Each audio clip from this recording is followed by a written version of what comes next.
అద్భుతమైనటువంటి ఆరాధన ఇది. మరి దేవుడి గురించి తెలిస్తే ఒక వ్యక్తి ఆ విధంగా ఆరాధన చేయగలుగుతారు. అంటే ఇతనికి సమస్యలు లేవా, ఇతనికి ఇబ్బందులు లేవా? హబక్కు గురించిన చరిత్ర ఈ విధంగా చెబుతా ఉంది. హబక్కు అనేటువంటి ఈ యొక్క ప్రవక్త మీరు అవసరం నోట్ చేసుకోవచ్చు.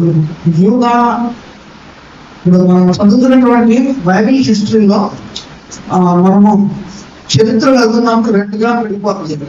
ఒకటి యూదా చరిత్ర, రెండు చాలాసార్లు చెప్పాను నేను, బైబిల్ చరిత్ర రెండుగా విడిపోతుంది. మధ్యకి వచ్చిన తర్వాత రెండు భాగాలుగా, రెండు రాజ్యాలుగా చెప్పాలి. ఆర్ట్స్ స్టూడెంట్స్ ఉన్నారు, సైన్స్ స్టూడెంట్స్ ఉన్నారు, చెప్పాలి. యూదా ఇస్రాయేలుగా విడిపోతుంది. అంటే బైబిల్ హిస్టరీ వెళ్తున్న ఆయన సందర్భంలో అది రెండుగా విడిపోతుంది. యూదా ఇస్రాయేల్.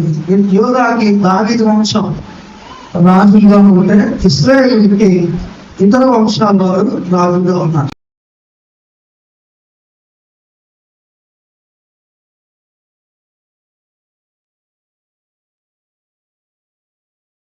పరిచయం చేశారు. యూదా రాజ్యంలో కొంతమంది ప్రవక్తలు పరిచయం చేశారు.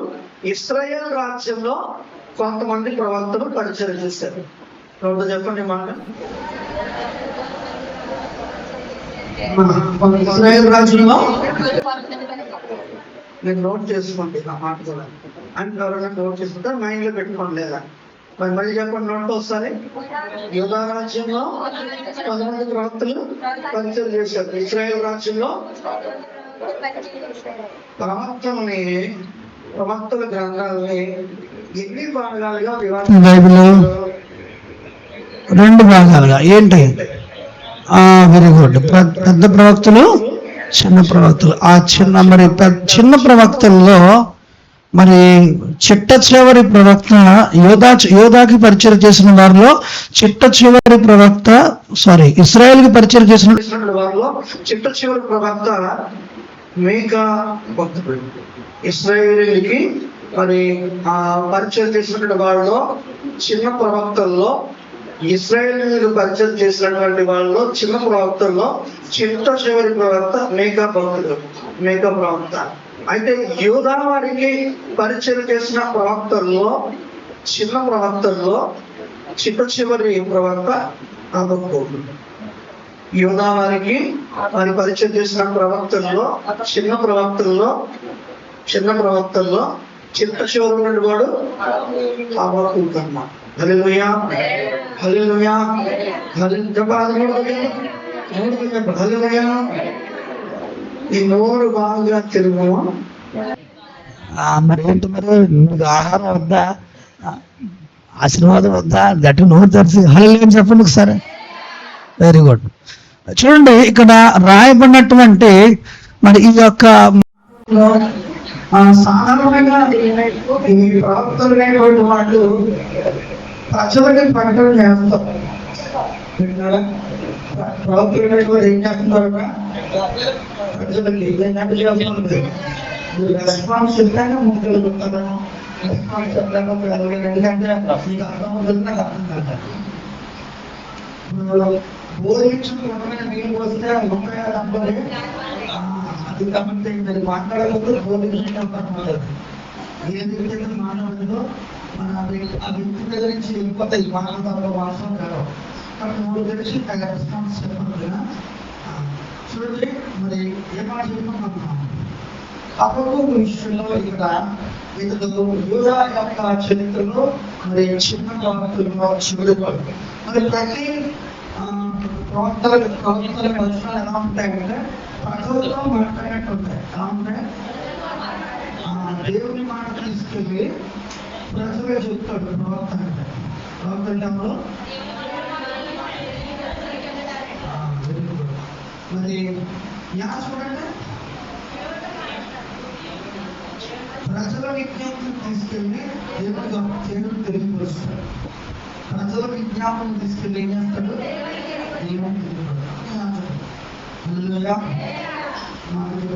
పాప ఎప్పుడు పరీక్షలు వీడియో జరిగింది. కానీ కొత్త నిబంధనలో ఇది కరెక్ట్ జరుగుతుంది. రాజులైన యాజక సమూహంగా ప్రవక్తలుగా మనం ఉన్నాం. హల్లెలూయా, హల్లెలూయా. సరే చూడండి, ఇక్కడ రాయబడినటువంటి ఈ యొక్క విధానంలో సాధారణంగా ప్రవక్తలు ప్రజలతో మాట్లాడతారు. సాధారణంగా ప్రజలు ఏం చేస్తుంటారు? ప్రవక్తలు ప్రజలతో మాట్లాడుతూ ఉంటారు. కానీ ఈ యొక్క మరి హబక్కూకు విషయం వచ్చేటప్పటికి ఈ గ్రంథం యొక్క ప్రాసెస్ ఏంటంటే దేవుడితో అతను మాట్లాడతాడు. ప్రజలకు జరిగేటువంటి అన్యాయాల గురించి దేవుడితో మాట్లాడి ప్రత్యుత్తరాలు పొంది దేవుని సృష్టించిన గ్రంథముగా హబక్కూకు గ్రంథాన్ని చరిత్రకారులు చెప్తా ఉంటారు. అంటే దేవుడితో మాట్లాడి ప్రజల దృష్టిని దేవుడిని తెలియపరిచి దేవుడితో మాట్లాడి ఆ ప్రజలు ఎందుకు అలాంటి దుస్థితిలో ఉన్నారో దేవుని చేత సమాధానం జవాబు పొంది మరి దేవుని స్తుతించినటువంటి గ్రంథంగా హబక్కూకు గ్రంథం ఉంది. అర్థమవుతుందా? హబక్కూకు యొక్క ముఖ్య ఉద్దేశం ఏంటి? హబక్కూకు యొక్క గ్రంథం యొక్క ముఖ్య ఉద్దేశం ప్రజల యొక్క గురించి దేవుని విజ్ఞాపన చేసి దేవుని యొక్క ప్రత్యుత్తరాలు పొంది దేవుడిని స్తుతించిన గ్రంథముగా ఈ యొక్క గ్రంథం. మొదటి అధ్యాయం అంతా కూడా ఇశ్రాయేలీయులు యూదావారు చేస్తున్న ఈ యూదావారు కలిగి ఉన్న స్థితిని గురించి అతను నిర్ణయిస్తాడు. రెండవ అధ్యాయం వచ్చేటప్పటికి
ప్రజల యొక్క దుస్థితిని ఎలా ఉన్నారంటే అన్య దేశస్తులకు ఇశ్రాయేలీయులు లేదా యూదావారు వారి యొక్క దుస్థితి అనే ఇశ్రాయేల్ అష్షూరుకు అప్పగించబడ్డారు. యూదావారు బబులోనికి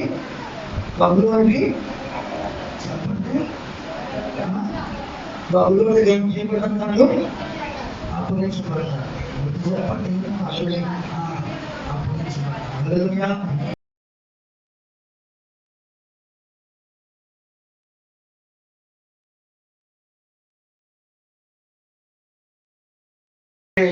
ఎందుకు ప్రభా ఇలాంటి పరిస్థితులు వాళ్ళు ఉన్నారు, ఎందుకు ఇలాంటి దయనీయమైన పరిస్థితులు వాళ్ళు వచ్చేసారు అని ఇతడు దేవుడి సన్నిధిలో విజ్ఞాపన చేస్తున్నప్పుడు దేవుడు వారి యొక్క దుష్ప్రవర్తన గురించి కొన్ని మాటలు 2వ అధ్యాయంలో చెప్తా వచ్చాడు. వారి యొక్క పాపం, వాళ్ళు చేసినటువంటి అవిధేయత, వారు నడిచే నడకల గురించి 2వ అధ్యాయంలో ప్రభు చెప్పడం జరిగింది.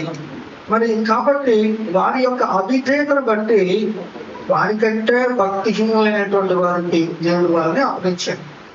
అంటే సాధారణంగా చూడండి, మరి కొన్నిసార్లు మరి మనకంటే అన్యజనులే ఆశీర్వాదకరంగా ఉన్నట్టుగా కనిపిస్తారు. చాలా కారణాల గురించి ఈ హబక్కూకు గ్రంథం చక్కగా వివరిస్తూ ఉంటుంది.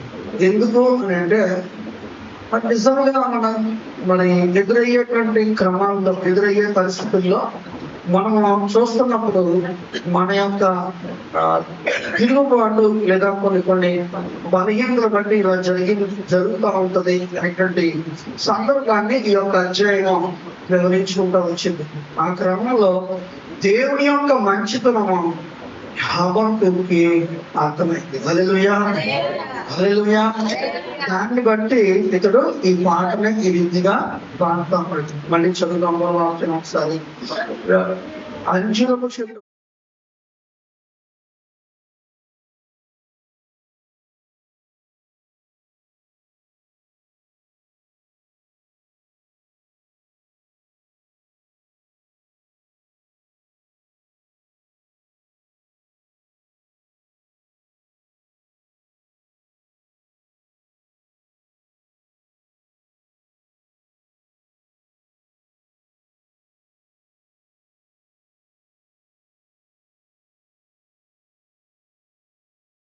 అని తాను ప్రార్థన చేస్తున్నప్పుడు దేవుడు తనకి కొన్ని విషయాలు తెలియపరిచాడు. ఆ తెలియపరిచిన ఆ సందర్భాలను బట్టి తనకి దేవుని యొక్క ప్రేమ, ఆయన న్యాయవిధి అర్థమైంది. కాబట్టి దేవుణ్ణి మరి ఆ కరువు కాలంలో కూడా దేవుణ్ణి స్తుతిస్తా ఉన్నాడు. హల్లెలూయా. అంటే దాని అర్థం ఏంటి? దేవుని యొక్క ప్రేమ, ఆయన మంచితనం ఏ వ్యక్తికి అయితే అర్థమవుతుందో, ఆయన న్యాయవిధి ఏదైతే అర్థమవుతుందో, ఏ వ్యక్తికి అయితే అర్థమవుతుందో, ఆ వ్యక్తి ఎలాంటి పరిస్థితుల్లో అయినప్పటికీ కూడా దేవుని ఆరాధించే వ్యక్తిగా ఆ వ్యక్తి ఉంటాడు. హల్లెలూయా, హల్లెలూయా. మరి అవసరానికి మారిపోతూ, మరి ఇష్టానుసారంగా మాట్లాడుతూ, ఇష్టానుసారంగా ప్రవర్తించేటువంటి వాళ్ళు మరి ఎవరై ఉంటారు? కేవలం వాళ్ళకి దేవుడి గురించి తెలియనటువంటి వాళ్ళు, దేవుడి గురించి అర్థం కానటువంటి వాళ్ళే ఇలాగా నడుచుకుంటూ ఉంటారు, ఇలా చేస్తూ ఉంటారు. కానీ సాధారణంగా దేవుడి ప్రేమ తెలిసినటువంటి వాళ్ళు, దేవుడి గురించి బాగా ముందుకు వెళ్ళినటువంటి వాళ్ళు ఎవరు కూడా, సరిగ్గా దేవుడి గురించి అర్థమైనటువంటి వాళ్ళు ఎవరు కూడా ఇలాగా ఈ రకమైన విధానంలో అవసరానికి మారిపోయే విధంగా. ఎందుకు అని అంటే ఆయా సందర్భాల్లో, ఆయా విధానంలో చాలా రీతులుగా దేవుడు తన ప్రజలైనటువంటి వారిని దేవుడు ఆదుకున్న సందర్భాలు అనేకమైన ఉన్నాయి. కానీ అక్కడక్కడ కొన్ని విషయాలు ఆగుతూ వస్తున్నాయి. హల్లెలూయా, హల్లెలూయా. మరి వచ్చినంత మాత్రాన మనకి ఎంత మాత్రం కవరపడాల్సిన అవసరం లేదు. మన దేవుడు ఏం చేసినా ఆయన మేలే చేస్తారు. హల్లెలూయా. ఎందుకంటే దేవుని ప్రేమించే వారికి ఇంకా వాక్యం చదివి రోమన్ 8:28 రోమిల్ రాసిన పత్రిక 8:28 దేవుని ప్రేమించే వారికి అనగా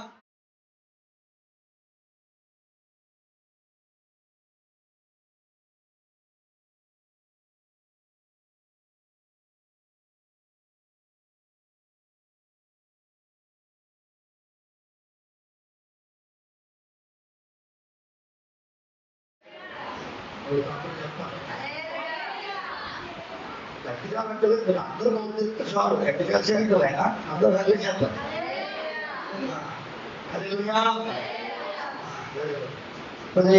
చూడండి, ఇక్కడ దేవుని యొక్క వాక్యం ప్రకారంగా మనం చూస్తే దైవికమైనటువంటి ఆ యొక్క కోణంలో దేవునికి సన్నిధానంలో కొన్ని ఇబ్బందులు, కొన్ని పరిస్థితులు అయితే వస్తూ ఉంటాయి.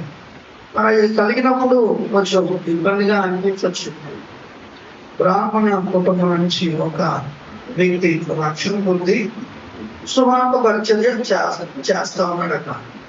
చేస్తూ ఉంటే ఆ వ్యక్తిని తీసుకెళ్ళి జైల్లో పడేస్తారు. మరి పడేసారట. దాదాపు 15 రోజులు దాదాపు దగ్గర మరి చాలా టైం పట్టేసిందంట ఆయన వినిపించడానికి.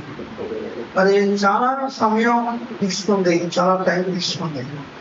మరి ఏడుస్తున్నాడంట, ప్రభువా నేనే అనుకున్నాను కదా, నాకు ఎందుకు సరిపెళ్ళు, మరి పరిస్థితి ఏంటి అని బాధపడ్డాడట. ఆయన తీసుకెళ్ళి ఎక్కడ పెట్టారంటే బాత్రూమ్స్ కి ఎదురుగా ఉండదు, స్నానాల బాత్రూమ్స్ కి ఎదురుగా ఉండొచ్చు. ఎదురుగా ఉంటే అక్కడ నీళ్ళతో నింపబడినటువంటి ట్యాంకులు ఉన్నాయంట. దేవుడు స్వరం ద్వారా మాట్లాడుతున్నట్ట. ఏమనంటే ఇక్కడ నీళ్ళతో నింపబడిన తొట్టులు ఉన్నాయి, మరి వీటిలో నువ్వు బాప్తిస్మాలు ఇవ్వాలి. నీ దగ్గరికి చాలా మంది వస్తారు, బాప్తిస్మం మాట్లాడు దేవుడు. హల్లెలూయా, హల్లెలూయా, హల్లెలూయా. ఈ సంఖ్య వేస్తున్నప్పుడు కూడా ఒకడు విసిరిస్తూ రండి సాహించి పాడుదరు రక్షణ ప్రభువే రండి కృతజ్ఞత స్తోత్రముతో రాజు సన్నిధి చేరుదాము. ఇలా విజిల్ చేసుకుంటూ ఒక కానిస్టేబుల్ పాడుకుంటూ ఆపేయబడ్డాడు. నేను సైకిల్ చేసుకుంటూ వెళ్తుంటే దీనికి అర్థం కాదు, ఏంటంటే ఆ సబ్జెక్ట్ అంటే ఆ సబ్జెక్ట్ ఏంటో అర్థం కాదని, కానీ ఒకటి మాత్రం అర్థం కలిగిందంట. మనోళ్ళు కూడా ఇక్కడ ఉన్నారండి. హల్లెలూయా, హల్లెలూయా, హల్లెలూయా. ఆ తర్వాత మరుసటి రోజు ఉదయం వచ్చి అయ్యారు మీ చేతుల మీద బాప్తిస్మం పొందాలని ఆశిస్తుంది. నేను రక్షణ విన్నాము, సువార్త విన్నాం, రక్షణ పొందాం, మరి రక్షణ విషయాల్లో నిశ్చయుడు కలిగి ఉన్నాం, మరి బాప్తిస్మాన్ని తీసుకోవాలనేది ఇక్కడ నీళ్ళు ఉన్నాయి, నాకు బాప్తిస్మాలు కొన్నాడు. హల్లెలూయా, హల్లెలూయా. మస్తుగానికి బాప్తిస్మాలు ఇస్తున్నారట. ఇల్లుకి జైలు గారు వచ్చారట, సెక్రటరీ వచ్చారట, వచ్చి మరి పిలిపించారట. ఏం చేస్తున్నారు అని అడిగారట. ఏం చేస్తారంటే ఇస్తుందని చూస్తే అక్కడ సీసీ కెమెరా ఉండదు. సీసీ కెమెరా అంటే ఏం చేశారు అంటే బాప్తిస్మాలు ఇచ్చారంట. మేము పంతులు బాప్తిస్మాలు ఇస్తా ఉంటాం. బాప్తిస్మం అంటే ఏం కదండి, యేసువారికి వాళ్ళని మరి నడిపించుకో ఉంటారు. ఇలాగా ఎంత పని చేశారు మీరు అని చెప్పి వాళ్ళ కొమ్మలు రేజ్ అయిపోతారంట. రేజ్ అయిపోతుంటే యథార్థంగా చెప్తున్నాను, ఇక్కడ నేను ఎలాంటి సువార్త చేయలేదు, ఏ విధమైనటువంటి ప్రచారం చేయలేదు. వాళ్ళే నా దగ్గరికి వచ్చారు, నేను బాప్తిస్మం ఇచ్చాను, కావాలని అనుకున్నాను. ఈ లోపలికి ఎవరు వాళ్ళు వచ్చారు. వాళ్ళు వచ్చి మరి మేము నిజంగా మా జీవితాన్ని మీ పోలీస్ స్టేషన్ కానీ, మీ జైలు కానీ, మీ చట్టాలు కానీ ఏమాత్రం కూడా ఇక్కడ మార్చలేదు. కానీ ఈ బైబిల్లో ఉన్న మాటల్లో శక్తి, దానిలో ఉన్న ప్రేమ, ఆయన కలుగులో చూపిన ప్రేమ, ఆయన రక్తం కార్చబడిన ఆ యొక్క సాక్ష్యం ఏదైతే ఉందో మా హృదయాన్ని తగ్గించింది. పాపుల్ని ప్రేమించేటువంటి మరి క్షమించేటువంటి ఆయన ప్రేమ మా హృదయాన్ని మార్చింది. మేము మార్పు పొందాము. మరి కాబట్టి మేము మార్పు పొందిన దానికి సాక్ష్యంగా బాప్తిస్మం తీసుకోవాలి. ఈ చేతిలో తీసుకుంటే మాకు ఎంతో గొప్ప ఆశీర్వాదాలు ఉన్నాయి. ఈయన వచ్చేటప్పుడు తెలిసింది మేమే అడిగాం కాబట్టి ఆయన ఇచ్చేందుకు ఆయన తప్పలేదు. 50-60 మంది కాగా ఆ స్థలంలో జైల్లోనే బాప్తిస్మం ఇచ్చాడట. నెల 15 రోజులు అయిన తర్వాత ఆయన్ని వదిలించేశాడట. మరి ఆ బయటకు వచ్చిన బట్టి మరి సరిగ్గా ఆహారం లేక మరి పలుకుని పడిపోయాడట. కానీ అయినప్పటికీ కూడా వాళ్ళు ఒక మంది మరి తన వస్త్రాలు, తన వాడే వస్తువులు తీసుకుని తన గుర్తుగా బాప్తిస్మం తీసుకున్నారు, పెట్టుకున్నారు. మా ఆత్మీయ తండ్రి మాకు బాప్తిస్మం చెవిగా బాప్తిస్మం పొందాం అని మరి వాళ్ళు చెప్పడం కొరకు నిజంగా ఒక విధంగా మంచి కారు తీసుకుని అతను చాలా క్షేమంగా సురక్షితంగా వాళ్ళు ఆ వైజాగ్ ప్రాంతం తీసుకెళ్ళిపోయారు. చెప్పాలంటే అది చాలా బాధాకరమైన సందర్భమే. కానీ విచిత్రం ఏంటంటే ఆ సమయానికి మరి ఆ యొక్క చెరసాల అనేటువంటిది అతనికి ఎంతో దుఃఖము, అవమానం, ఎంతో ఇబ్బందికరమైన వేదన కలిగించిందంట. కానీ దేవుడు కలిగించిన పరిచయం చూసినప్పుడు అనేకులు లక్ష్యంలోకి రావడం, అనేకులు క్రీస్తు గురించి తెలుసుకోవడం అని అద్భుతమైన సన్నివేశం చూసినప్పుడు అతను ఎంతగానో ఆదరించబడ్డాడు. హల్లెలూయా, హల్లెలూయా.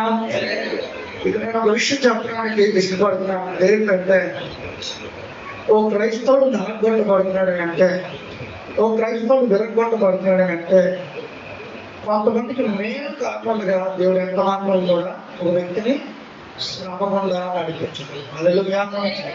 కొంతమందికి మీ ద్వారా ఏదో ఒక మేలు, ఏదో ఒక ఆశీర్వాదం కలగడం కొరకు దేవుడు ఆయా విధానాలుగా నడిపిస్తాడు. కానీ బుద్ధిపూర్వకంగా ఆయన ఎవరినైనా కూడా బాధ పెట్టారు. హల్లెలూయా. హల్లెలూయా. కాబట్టి మీరు చాలా ఆటగా కొంతమంది వాక్యం పెట్టినారేమో నా సందేహాన్ని నాకు ఇలా నేను వ్యక్తపరుస్తుంది. నన్ను మన్నించాలి. మీ దృష్టి దయతో మీరు వాక్యం పెట్టారు. ఎవరో కొంతమంది ఇక్కడ దేవుడు నాకు చూస్తున్నాడు. ఆట దృష్టిగా వాక్యం పెట్టినాడు. ఆట దృష్టిగా వాక్యం పెట్టాం. దైవతో బైబిల్ తెలిసి చెప్తున్న మాటలు చదివే కాదు, చదువు వినే కాదు. దేవుడు నీతో మాట్లాడుతున్నాడు. హల్లెలూయా. హల్లెలూయా. మరి చూడండి, ఇక్కడ రాయబడుతున్నటువంటి మాట మరి దేవుడి వాక్యం స్పష్టంగా చెప్తా ఉంది. మరి దేవుని యొక్క సన్నిధిలో ఉన్నటువంటి ఒక వ్యక్తి నలగొట్టబడుతున్నాడు అని అంటే, శ్రమకు అప్పగించబడుతున్నాడు అని అంటే గుర్తుపెట్టుకోవాల్సిన ప్రాముఖ్యమైన ఒక విషయం ఏంటంటే, మరి నీ ద్వారా ఒక మేలు కొంతమందికి జరగబోతుంది. హల్లెలూయా. హల్లెలూయా. హల్లెలూయా. కాబట్టి అది నువ్వు గమనించాలి. ఎందుకంటే మీలో ఒంటరినటువంటి వారు ఎన్నిక లేనటువంటి వారు బలమైన జనం అవుతారు. బలమైన జనం అవుతారు.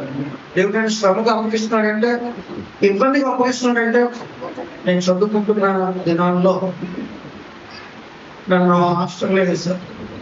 హాస్టల్ వేసిన మొదటి సంవత్సరం 1995 చాలా బాధపడిపోయింది. చాలా ఇబ్బంది పడిపోతున్న పరిస్థితి.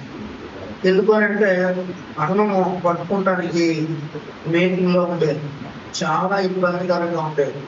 కొన్ని నెలలు సరిగా అన్నం తిన్న పరిస్థితి. కొన్ని దినాలు వస్తాయి, కొన్ని వారాలు అన్నం కూడా తినలేని పరిస్థితి. నాకు ఎలా అయిపోయింది అంటే, ఒకసారి నాకు జ్వరం వస్తే గుండె నీరసం అయ్యి అసలు పైకి లేకపోయింది. మరి అలాంటి భయంకరమైన పరిస్థితి వచ్చింది. కానీ ఎందుకలా జరుగుతుందో నాకు తెలియదు. విపరీతంగా వీటికి వచ్చింది. ఎందుకు అంటే మనకి భవిష్యత్తు లేకపోవడం గురించే కదా బయట మనం వచ్చి ఉండాల్సిన పరిస్థితి. మనకి ఏ విధమైనటువంటి విధానం లేని కారణంగానే కదా మనం ఈ యొక్క మార్గం కూడా రావాలి అని చాలా బాధపడిన సందర్భాలు ఉన్నాయి. ఎందుకంటే మరి పొద్దున వేస్తే అన్ని చక్కగా మృగంలో అన్నీ ఉంటాయి, అంతా బాగుంటుంది. చెప్తున్నటువంటి విధానం ఇప్పుడు లేదు. రాజు చెప్పారు ఉదయం మధ్యాహ్నం కట్టదు, ఏం పెట్టరు కదా అని అంటే మనకు ఎదుర్కొంటా మనం ప్రార్థించినది ఏర్పాటు చేసుకోవాలి. వీళ్ళకి మజ్జిగ అనేటువంటి అలవాటు అయిపోవడంతో వాళ్ళు తిన్నటువంటి విధానం ఉదయం మధ్యాహ్నం పెడతారు, మధ్యాహ్నం సాయంత్రం మధ్యాహ్నం ఉప్పు తింటారు. మధ్యాహ్నం పప్పు, సాయంకాలం మధ్యాహ్నం పప్పు చారు పెడతారు, సాయంత్రం వచ్చేటప్పటికి పులుసుకూర చారు పెడతారు. ఆ విధంగా ఆ యొక్క వాళ్ళు పెట్టినటువంటి ఆహారం ఉంది. మరి కానీ కొంచెం చాలా ఇబ్బంది కలిగించిన సందర్భాలే. అయితే చాలా ఇబ్బందిగా ఉండేది. కొన్ని నెలలు తినలేని పరిస్థితిని బట్టి అలా పడిపోయిన పరిస్థితి. కానీ కష్టం ఇబ్బంది అలాగే ఉంటా ఉండేది.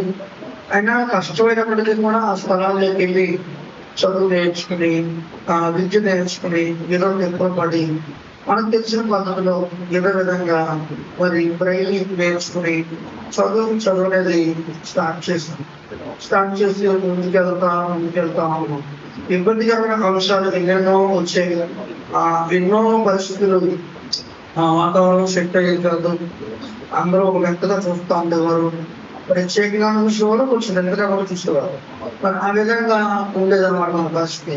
అలాగా ఉంటున్న ఆ యొక్క మనం చూసి జాలి పడేవారు కొంతమంది, మనసులు పడేవారు కొంతమంది. ఈ విధంగా పరిస్థితులు గడుస్తూ వచ్చాయి. మరి ఆ విధంగా ఉన్న సందర్భంలో కాలేజీ ఆ యొక్క విధానానికి వచ్చాం.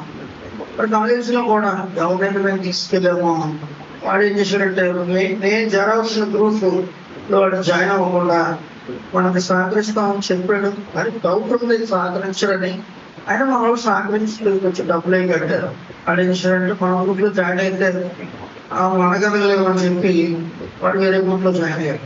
అలాగా ఒక్కడికి హ్యాండ్ ఇవ్వడం జరిగింది. దాన్ని అయ్యే పట్టించుకోలేదు నేను. ఆ తర్వాత జాయిగా చదువుకుంటూ నెమ్మదిగా దేవుడు ఇచ్చిన ఆ యొక్క విధానానికి చేసుకుంటా వస్తూ ఉంటాం. మరి ఒక విధంగా చెప్పాలంటే చాలా సందర్భాలు, చాలా యొక్క పరిస్థితులు వచ్చాయి. కానీ దేవుడి కొరకు బట్టి ఇది క్రిస్టియన్ ఆర్గనైజేషన్ అవడం చేత దేవుడు మా ఇంట్లో దొరకండి నాకు అక్కడ దొరికారు. హల్లెలూయా, హల్లెలూయా, హల్లెలూయా. నా ఇంట్లో నాకు ఆహారం దొరుకుతుంది, మంచి వస్త్రం దొరుకుతాయి, కానీ దేవుడు వాక్యం ఉంటుంది. దేవుని హల్లెలూయా. మరి కానీ అక్కడ ఇవేమి ఉందో దేవుడు వాక్యం దొరుకుతాడు. హల్లెలూయా, హల్లెలూయా. దాని ద్వారా నా జీవితం ఆశ్చర్యకరంగా కట్టబడటం మొదలైంది. హల్లెలూయా, హల్లెలూయా. సరే, ఒక ఆహారం తింటే పడేది కాదు, ఆ విధంగా కష్టపడుతూ ఉంటాడు. కొన్ని దినాలు కష్టపడుతూ వచ్చాడు. ఆ విధంగా మొదటి పరిస్థితులు బయట ఎక్కడో తినే మాస్టర్ కాలేజీలో కూడా అది కూడా స్కాలర్షిప్ అన్నయ్య కాలేజ్ జాయిన్ చేశారు. జాయిన్ చేయాల్సి వచ్చింది. అక్కడ హాస్టల్ కాలేజ్ ఒక చోట అక్కడ అదే పరిస్థితి, అక్కడ కూడా సేమ్ అదే పరిస్థితి. అక్కడ ఇంకా ద్వారా అది కొంచెం కేసు పెంచినట్టుగా ఉండేది. ఆ విధంగా ఇంకా పరిస్థితి. దేవుడు ఎప్పుడు కొంచెం నెమ్మదిగా పడ్డామంటే పీజీలోకి వచ్చిన తర్వాత కొద్దిగా కొంచెం రిలాక్సేషన్ వచ్చినట్టుగా మంచి కాలేజ్లో జాయిన్ అవ్వడం జరిగింది. పీజీకి వచ్చినప్పుడు ఒక ఎంఏ పాలిటిక్స్ కొంచెం ఫ్రీగా చేయలేదు. మిగిలిన అన్ని కూడా ఇబ్బంది. ఆ 2 సంవత్సరాలు కొద్దిగా 2005, 2007 ఆ 2 సంవత్సరాలు కొంచెం ఫ్రీగా. అక్కడ కూడా ఏమంటుంది అంటే 5 రోజుల కంటే ఎక్కువ ఉండడానికి అవకాశం ఉంటుంది. ఒకసారి వెళ్తే 5 రోజులు 10 రోజులే. అది ఏదైతే ఎక్కువగా ఉండడానికి సహకరించలేదు. అందరూ మాస్టర్సే కదా, మాస్టర్స్ ఏంటి సహకరించడం, స్టూడెంట్స్ అయితే సహకరిస్తారు కానీ మాస్టర్స్ అయితే సహకరిస్తారు, అలా సహకరించే పరిస్థితి. అలాగా మరి ఈ యొక్క విధానాల్లో మరి పరిస్థితులు ఉన్నాయి. ఎంత కష్టం పడినాక అర్థమైన విషయం ఏంటంటే దేవుని మహాకృపను బట్టి మరి చదువుతో పాటు డిగ్రీస్ పెరగడంతో పాటు దేవుడు ఆధ్యాత్మిక స్థాయిని కూడా పెంచుతూ వచ్చాడు. హల్లెలూయా, హల్లెలూయా. వాక్యం చదవడం, వాక్యం తెలుసుకోవడం, వాక్యాన్ని ప్రకటించడంతో పాటు వాక్యాన్ని మన జీవితంలో అన్వయించుకుని నా బ్రతుకును మార్చుకోవడానికి, మరి మారిన జీవితంతో కొంతమందికి దేవుని యొక్క స్వార్థ అందించడానికి, ఆయన స్వరూపడానికి, ఆయన ఆత్మచేత నింపడానికి, ఆత్మచేత నడిపించడానికి ఆశ్చర్యకరమైన రీతిగా ఆయన పరీక్షలుగా దేవుడు వాడుకోవడం మొదలుపెట్టాడు. హల్లెలూయా. 14 సంవత్సరాల ఎడ్యుకేషన్లో నాకు అర్థమైన విషయం ఏంటంటే వచ్చిన ఆ ఇబ్బందులన్నీ కూడా దేవుడు నేటికి ఉన్నటువంటి పరిస్థితులకు అనుగుణంగా నన్ను సిద్ధపరచడానికి ఆ విధంగా కాల్చాడు. ఆ విధంగా కాల్చబడ్డానికి అన్ని అప్పగించాడు. దేవుడి గురించి ప్రశ్న రోజు ఒక శాంపుని హాస్పిటల్ తీసుకెళ్ళాం. చాలా పెద్ద గొడవ అయింది. ఆ తర్వాత నెక్స్ట్ ఇయర్ రూమ్లో దగ్గరగా చేయగలరు చేశారు, లేదా మనం దేవి చేస్తాం, అది వేరే సంగతి. కానీ చాలా అది ఇబ్బందికరమైన స్థలమని పెట్టారు తీసుకెళ్ళి. తర్వాత నెక్స్ట్ ఇయర్ మాత్రం అది దోమలు, భయంకరమైన దోమలు ఉంటే ఈ స్థలంలో తీసుకెళ్ళి పెట్టారు. కానీ దేవుడు మహాకృప ఏంటంటే నేర్చుకున్నటువంటి విషయాలు ఇవన్నీ పూర్వం నుంచి ఉన్నాయి కాబట్టి దేవుడు నన్ను ఆశ్చర్యకరంగా అలాంటి స్థలాల్లో కూడా దేవుడు ఆశ్చర్యకరంగా నన్ను దేవుడు నిలబెడతా వచ్చాడు. హల్లెలూయా. ఎందుకు ఇక్కడ ఈ మాట ప్రత్యేకంగా నేను ఎందుకు చెప్తున్నానంటే, మనం శ్రమకు అప్పగించబడినప్పుడు, ఇబ్బందికి అప్పగించబడడానికి కష్టం అనేటువంటిది నన్ను అడిగేవారు, నీకు ఏ సబ్జెక్ట్ అంటే కష్టం, ఏ సబ్జెక్ట్ అంటే ఈజీ అనేవారు. నీకు ఏ సబ్జెక్ట్ అంటే ఇష్టం అంటే నేను అనేవాడిని మా పిల్లల్లో 11 కదా అనిపిస్తుంది. నాకు ఏ సబ్జెక్టు ఈజీ కాదు, అన్ని కష్టమే, అన్ని కష్టమే అంటే అంటే ఏదైనా నేర్చుకోవాలి కదా, ఏదైనా నేర్చుకోవాలని అనేవాడిని. ఏ సబ్జెక్ట్ అంటే ఇష్టం అంటే అసలు ఏ సబ్జెక్ట్ అయినా సరే ఇష్టం కష్టం అలాంటి ఏదైనా సరే అవలేదుగా చదువుతాను, ఏదైనా నేర్చుకుంటానని. ఇలా నా యొక్క పరిస్థితి అలా మారిపోయింది. కొన్ని ఇష్టాలు అనేటువంటివి విడిచిపెట్టేసుకున్నాను, కొన్ని సందర్భాలు అనేటువంటివి మార్చుకున్నాను నా జీవితంలో. పలానా ఇష్టం, పలానా వ్యక్తి ఇష్టం కానీ ప్లేస్ ఇష్టం ఇలాంటివి ఏమి లేవు. దేవుడి బట్టి ఆధ్యాత్మిక విషయాలు, ఆత్మీయ నాయకత్వం, ఆత్మాడికి ఇదే తప్ప ఇష్టమైన విషయాలు, దేవునితో సహవాసం, దేవునితో సంబంధం ఇవే ఇష్టాలు. కానీ లోక సంబంధంగా ఇష్టం అనేటువంటి చెప్పగలిగినటువంటివి నేను కోరుకున్న విధానాలుగా లేకుండా దేవుడు మార్చేశాడు. హల్లెలూయా, హల్లెలూయా. అంటే దేవుడి బిడ్డగా నేను చెప్పినటువంటి ఒక విషయం ఏంటంటే, నా జీవితంలో ప్రభువుకి నన్ను నేను ఆ విధంగా అప్పగించుకున్నప్పుడు దేవుడు ఆయన మార్గాలు ఈ విధంగా నాకు నేర్పించాడు. హల్లెలూయా, హల్లెలూయా. దేవుడు చెప్పినప్పుడు అదేమి సులువుగా ఉండదండి. దేవుడు అంతా మాట్లాడాడు, నీకు కత్తిరింపులు ఉంటాయి, నిలబడతావా అని అడిగాడు. స్వరం ద్వారా కత్తిరింపులు ఉంటాయి, నిలబడతావా అంటే కొంచెం బాగుంటుంది కదా, అంత బాగుంటుంది. కత్తిరింపులు ఏంటంటే ఒక అడవిలో ఎదిగేదానికి పార్కులు ఎదిగే ఆ యొక్క మొక్కలకి డిఫరెన్స్ వస్తూ ఉంటాయి.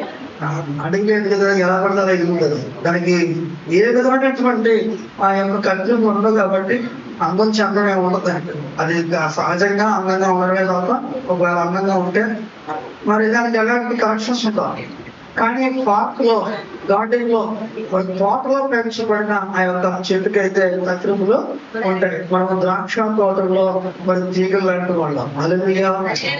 దేవుడు మనల్ని చెక్కుతాడు, కొన్నిసార్లు సరిచేస్తాడు, సరిదిద్దుతాడు. కాబట్టి దానికి ఒప్పుకోవడానికి సాధారణంగా మనకి మనస్సు ఉండదు. కానీ పరిశుద్ధాత్మ ద్వారా మనము ఒప్పించబడితే హల్లెలూయా నా జీవితము చాలా మహిమకరంగా మారిపోతుంది. నా జీవితం దేవుడు ఆ విధంగా మహిమకరంగా మార్చేశాడు. ఆశ్చర్యకరంగా నన్ను దేవుడు మార్చేశాడు. ఎంత అంటే మరి ఆశ్చర్యకరమైన రీతిగా. హల్లెలూయా. కాబట్టి దేవుడి బిడ్డలుగా నేను చెప్తున్నాను, ఇప్పుడు వచ్చే ఇబ్బందులు వీటన్నిటిలో మీరు ఒకటి జ్ఞాపకం చేసుకోవాలి. అదేంటంటే దేవుని గురించి తెలుసుకోవడం విషయం గురించి ఆలోచన చేయండి. ప్రభావ నీ గురించి నాకు తెలుపు, నేను గురించి నాకు ప్రత్యక్షత అనుగ్రహించు అని ప్రార్థన చేస్తే వచ్చిన కష్టానికి ప్రస్తుతం ఆటోమేటిక్ గా నీకే అర్థమైపోతాయి. హల్లెలూయా, హల్లెలూయా, హల్లెలూయా. వచ్చిన కష్టంలో మనుషుల్ని కానీ వ్యక్తుల్ని కానీ దేవుణ్ణి కానీ హబక్కూకు నిందించలేదు అక్కడ. హల్లెలూయా. దేవుని సన్నిధిలో ఆ కష్టం విషయంలో ప్రార్థన చేస్తూ ఉన్నాడు. దేవుడి గురించి తెలుసుకోవడం కొరకు ఆయన తాను పరిచయం అవడానికి దేవుని దగ్గరే అడుగుతూ ఉన్నాడు. మరి అడుగుతున్నప్పుడు దేని కొరకు ఎన్ని జరిగినాయో తనకు అవగాహన కలిగేలాగా దేవుడు కొన్ని ప్రచురణలు ఇచ్చాడు. హల్లెలూయా. మనం దేవుడి దగ్గర రాదు, మనుషుల మీద పడతారు, విసుకుంటారు, బాధపడతారు. వాళ్ళే ఆయన ఇబ్బంది పెట్టుకుంటా ఉంటారు.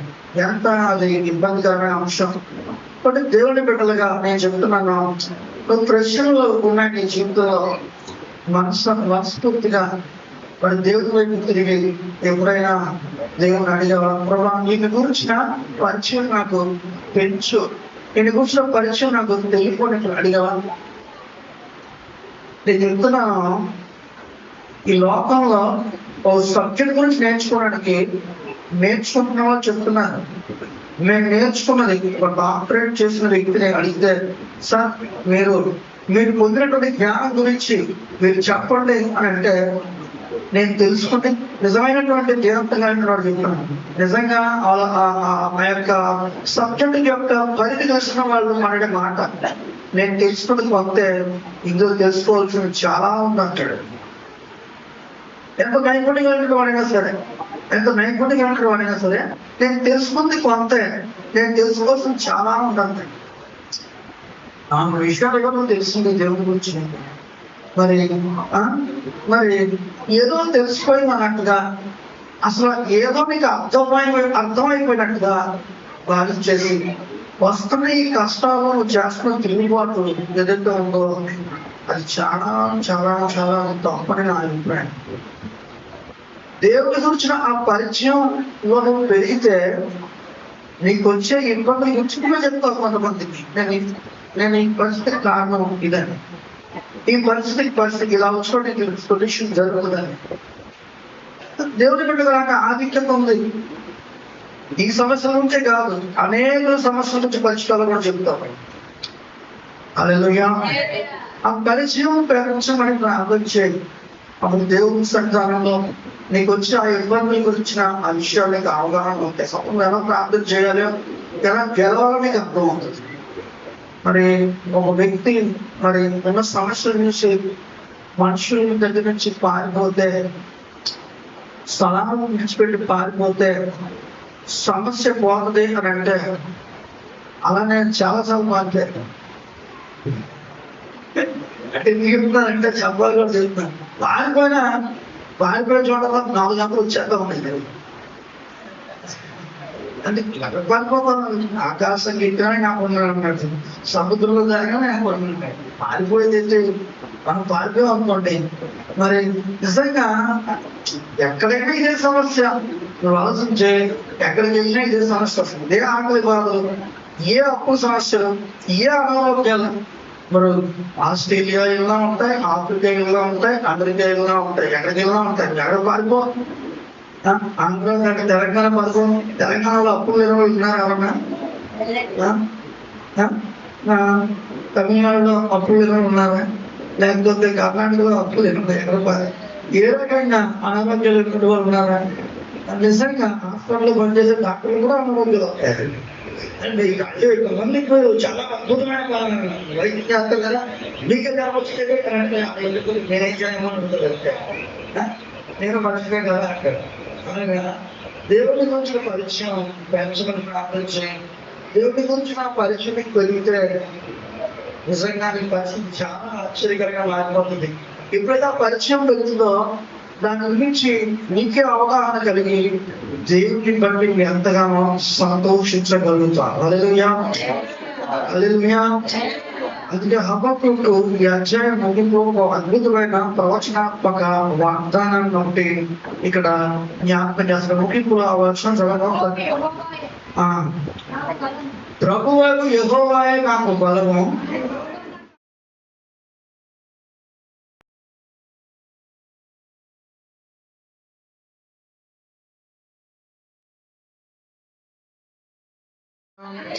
హల్లెలూయా, హల్లెలూయా.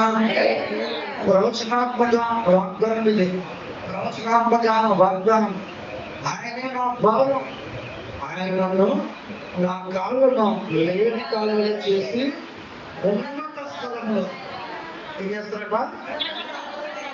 ఎత్తైన స్థలాల్లో దేవుడు ఉన్నతమైన రీతిగా ఎక్కిస్తారట. హల్లెలూయా. ఉన్నత స్థలాల్లో ఎక్కిస్తారట దేవుని సంతానంలో.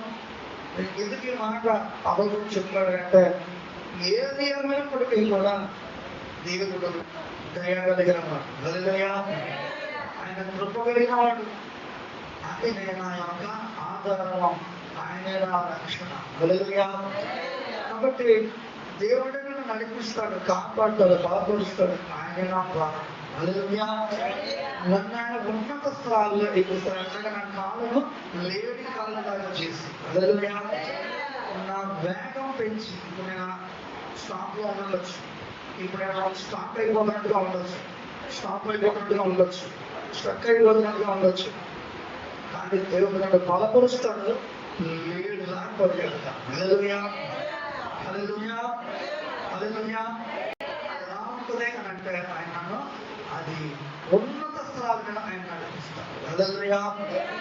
నిజంగా అది గొప్ప నిరీక్షణ. ఎందుకు? దేవుడి గురించి మనకు తెలుసు, ఆయన బలము గురించి తెలుసు, ఆయన ప్రభావం గురించి ధ్యానించాడు, ఆయన గురించి అర్థం చేసుకుంటూ ఉన్నాడు. కాబట్టి ఈ మాటలు పలకగలుగుతున్నాడు.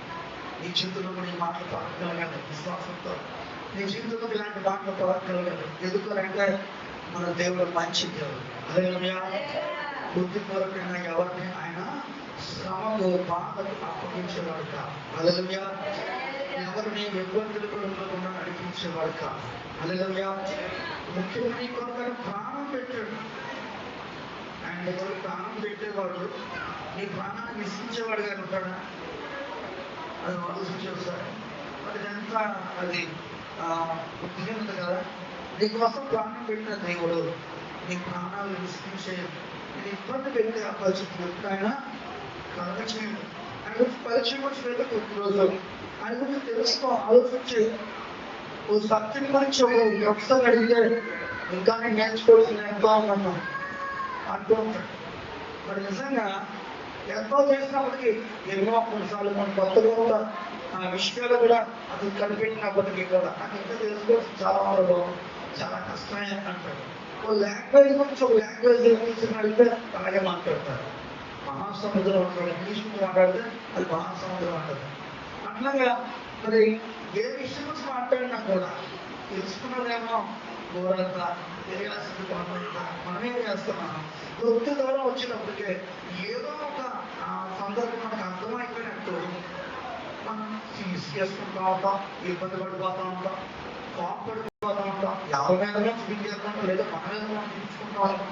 ఎందుకంటే ఆ విధంగా తప్పు. అది ఎంత మాత్రం మంచిది కాదు మన జీవితాలకి. దేవుని సన్నిధిలో ఈరోజు ఎవరి పరిస్థితిలో నాకు తెలియదు, దేవునితో మాట్లాడుతున్నాడు. దేవుని వాక్యం ద్వారా గమనించు. విసిగిపోవడం, కోపపడటం, చిరాకు పడటం ఇది పద్ధతి కాదు. దేవుని సన్నిధానంలో వెలుగు దేవుడి గురించి దేవునికి దొరుకుతాడు. ఆయన సమీపంగా ఉన్న దేవుడితో ఆయన గురించి పరిచయం అడుగు. దేవుడిని తను తెలుపుకుంటాడు. నేను ఎప్పుడు మాట మా అక్క నాయకులు జ్ఞాపకం చేసిన మాట నేను ఎప్పుడు జ్ఞాపకం చేస్తాను. మరొకసారి చెప్తున్నాను, మనిషి గురించి మరో మనిషి పరిచయం అవ్వచ్చు, దేవుని గురించి ఒక మనిషి పూర్తిగా పరిచయం వదిలేటాను. దేవుని గురించిన ఆ పరిచయం దేవుని గురించుకుంటేనే చాలా బాగుంటుంది. నువ్వు అడిగితే తను పరిచయం ఇచ్చుకుంటాడు. ఆయన నేను శుభాంత చెప్పచ్చు, ఆయన గురించి తెలియపరచచ్చు. పరిచయం అంటే నా ఉద్దేశం అనుభవపూర్వకంగా ఆత్మస్పర్శ కావచ్చు, దేవుని స్వరం కావచ్చు, ఆయన హస్తబలంగా కలిగే అద్భుతాలు కావచ్చు. ఒక మనిషి చేయగలుగుతాడు. అది శుభాంత చెప్పగలం, కానీ ఆ పరిచయం అనేటువంటిది దేవుడే ఇవ్వాలి. హల్లెలూయా. హల్లెలూయా. ఆ మాటల్లో అర్థం ఉంది, ఆ మాటల్లో అర్థం ఉంది. ఓ మనిషి గురించి పరిచయం అవచ్చు, కానీ దేవుని గురించి పరిచయం అవడానికి ఓ మనిషి కూడా సరిపోదు. గుర్తుపెట్టుకో, దేవుడి గురించి ఎప్పుడు తక్కువగా చేసి మాట్లాడదు. దేవుడి గురించి తక్కువగా, దేవుడి మార్గాల గురించి తక్కువగా చేసి అంచనా వేసుకోవద్దు. అలా అంచనా వేసుకుని లైఫ్ ని పాటు చేసుకోవద్దు. దేవుని పట్ల ఒక ఉన్నతమైన ప్రణాళిక కలిగి ఉన్నాడు, ఒక ఉన్నతమైన ఉద్దేశాన్ని కలిగి ఉన్నాడు. దేవుని వైపు దేవుని గురించి ఆ పరిచయం జ్ఞానం పెంచమన్నాడు. ఆ విధంగా మరి అలా ప్రార్థన చేశాడు. ఇశ్రాయేలీయులు యోధా వారు భయంకరమైన ఆ పరిస్థితిలోకి వెళ్ళిపోవడం ఆయనకు అర్థం కాలేదు. ప్రభువానికి ప్రతిష్ఠిత జనము, ఈ స్వాస్థ్యమైన ప్రజలు ఈ విధంగా నాశనం చేయబడుతూ ఉంటారు. ప్రభు ఎందుకు వాళ్ళకి పరిస్థితి కలిగిస్తున్నావు, ఎందుకు ఈ పరిస్థితిని కలగజేస్తున్నావు అని మొదలుపెట్టాడట. దేవుని మూల కారణాలు తెలియపరిచినప్పుడు ఆశ్చర్యకరంగా దేవుని స్తుతించడం మొదలుపెట్టాడట. హల్లెలూయా. హల్లెలూయా. దేవుని సన్నిధిలో నీ కొరకు కూడా, నీ అప్పుల కొరకు కావచ్చు, నీ అనారోగ్య పరిస్థితుల కొరకు కావచ్చు, లేకపోతే నీ ఇప్పుడు ఎదుర్కొంటున్న సమస్యల కొరకు కావచ్చు, ఇవన్నీ కూడా మరి దేవుడే నీతో మాట్లాడుతున్న సమస్యల కొరకు దేవుడే నీ పట్ల కార్యాలు చేస్తాడు. కానీ దేవుడి వైపు నీ దృష్టి మానితే ఆశ్చర్య కార్యాలు జరుగుతాయి. హల్లెలూయా. హల్లెలూయా. అద్భుత కార్యాలు జరుగుతాయి. ఆయన నీకు బలముగా ఉంటాడు, ఆయన నీకు ప్రభావంగా ఉంటాడు. ఆయన నీ కాలు లేడి కావలి చేసి ఉన్నత స్థలాల్లో ఎక్కిస్తాడు. హల్లెలూయా. ఈ వాక్యం వారి జీవితాల్లో ఇట్లాంటి ఆశీర్వాదాలు దేవుడు సమృద్ధిగా కుమరించి సంపూర్ణంగా దేవుడు బలపరచునుగా, నడిపించునుగా, స్థిరపరచునుగా. ప్రార్థన చేసుకున్నాం. ప్రతి ఒక్కరు ప్రార్థించండి. దేవుడిచ్చిన ఈ సందేశాన్ని బట్టి నీ జీవితాన్ని మలుచుకోవడం చేసి దేవుడు మీతో మాట్లాడుతున్నాడు. ఈ సమయంలో దేవుని ప్రభావం నేను ఆవరించే వేళ దేవుని సన్నిధానంలో ప్రార్థన చేయాలి. దేవుడు నమ్మదగిన వాడు, ఆయన నీతిమంతుడు, సత్యవంతుడు, యథార్థవంతుడు, పరిశుద్ధుడైన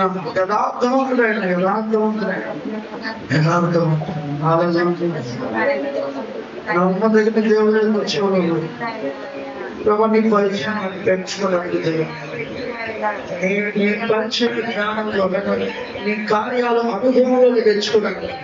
నీ స్వాస్థ్యాన్ని అనుభవంలో తెచ్చుకోలేదు.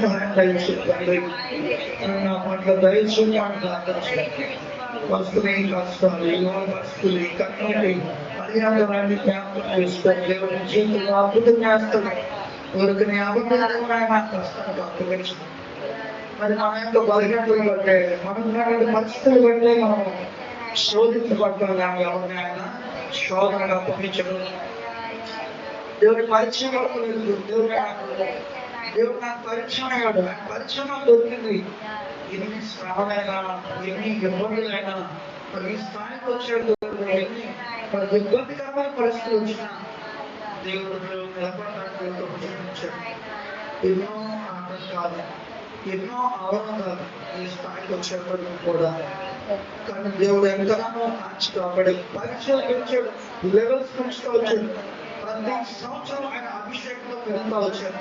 ప్రతి సంవత్సరం కూడా ఆయన ఆత్మీయ జీవితంలో వాక్య జ్ఞానంలో పెరుగుతూ వచ్చాను. ఆయన కొంచెం పరిచయంలో పెరుగుతూ వచ్చాను. దేవుడు ఈ పనికి సాధారణంగా పాల్గొనడం మొదలుపెట్టాడు. నువ్వు ఆయన పరిచయంలో పెరిగితే ఆయన సంపూర్ణ పాత్రగా దేవుడు వాడుకుంటాడు. దేవుని పరిచయంలో తెలుగు ప్రార్థన చేయాలి. సువార్తమే చెప్పచ్చు, ఆంధ్రవాడమే చెప్పచ్చు. కానీ ఆత్మకార్యం దేవుడే చేయాలి నీ జీవితంలో. అద్భుత కార్యం దేవుడే చేయాలి నీ జీవితంలో. దేవుడు అద్భుతాలు చేసే దేవుడు, ఆశ్చర్య కార్యాలు చేసే దేవుడు. ఎవరైతే ఆశతో ప్రార్థన చేస్తున్నారు వారి జీవితంలో ఈ సమయంలో అద్భుతాలు జరగబోతున్నాయి. దేవుడు గొప్ప కార్యాలు చేయగలరు. ఎవరైతే విశ్వసించి వారి హృదయం తెరిచి చేతులు పైకి ప్రార్థిస్తున్నారు వారి వైపు శక్తి రాబోతోంది. ఆయన కార్యాలు సకలం జరగబోతున్నాయి. ప్రతి బాండేజ్ ఆ పండుగలు తెలుగుని చూస్తున్నాడు దేవుడు. ప్రతి కార్యం కొడుతున్నాడు. ఆ గొలుసుగా ఉన్న ప్రభావాన్ని తెచ్చివేస్తున్నాడు. పరిశుద్ధాత్మ దేవానికి ఆరాధిస్తున్నాడు. బలమైన సన్నిధికి వస్తున్నాడు. బలమైన సన్నిధికి వస్తాం. ప్రతి ఒక్కరు ప్రార్థిస్తున్నాడు. ప్రతి ఆత్మీయ జీవితంలో ముసుగులన్నీ తొలగించబడి ఆయన చూసే కళ్ళు లైట్ చేస్తున్నాడు. చూసే కళ్ళు లైట్ చేస్తున్నాడు. నీ పరిచయం ఎదుగుచిన జ్ఞానం చదవని మనం ప్రార్థిస్తున్నాం. ఎదుగుచిన గ్రహింపు చదవని పోని ప్రార్థిస్తున్నాం తండ్రి. నీ ఆత్మాభిషేకం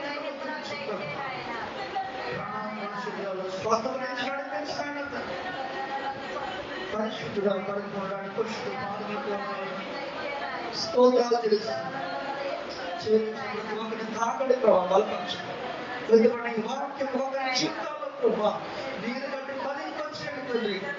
నీకు సాక్షులు వెళ్ళడానికి సహాయం దయచేయండి. నీ ఆత్మ అభిషేకం ముద్రించండి. సాక్షాత్మైన దీవించినట్టు ఈ ప్రార్థన యేసుక్రీస్తునామములో వేడుకుంటున్నాము. ఆమేన్. ఒక 10 నిమిషాలు ప్రార్థన విరామిస్తాను.